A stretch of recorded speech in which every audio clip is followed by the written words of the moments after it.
সমস্যার সমাধানটা করতে হবে নেস্টেড ইফ দিয়ে।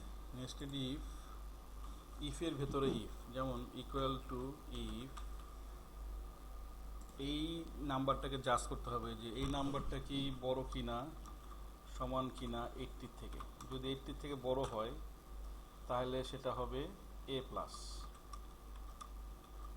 যদি তা না হয় তাহলে আমি অল্টার এন্টার চেপে নিচে নামলাম।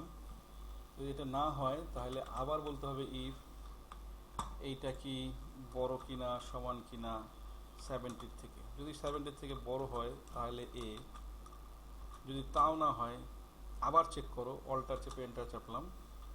ইফ এই নাম্বারটা কি বড় কিনা, সমান কিনা 50-র চেয়ে। যদি 50-র থেকে বড় হয় তাহলে এটা হবে বি। যদি তাও না হয় তাহলে আবার জাজ করো, অল্টার চেপে এন্টার চেপে নিচের লাইনে আসলাম। ইফ এই মার্কসটা কি বড় কিনা, সমান কিনা 40-র চেয়ে।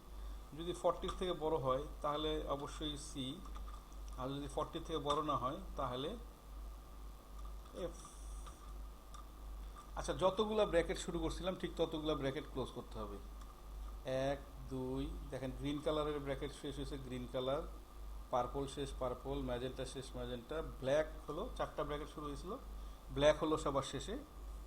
4টা শেষ করে এন্টার চাপলাম, আমার রেজাল্ট চলে আসছে বি। তো আমি এটা ফিল করে দিলাম, সবার চলে আসছে 14 পাইছে এফ, 99 পাইছে এ। তো এইভাবে করে আমরা নেস্টেড ইফ দিয়ে আমাদের এই ধরনের সমস্যার সমাধান করতে পারি।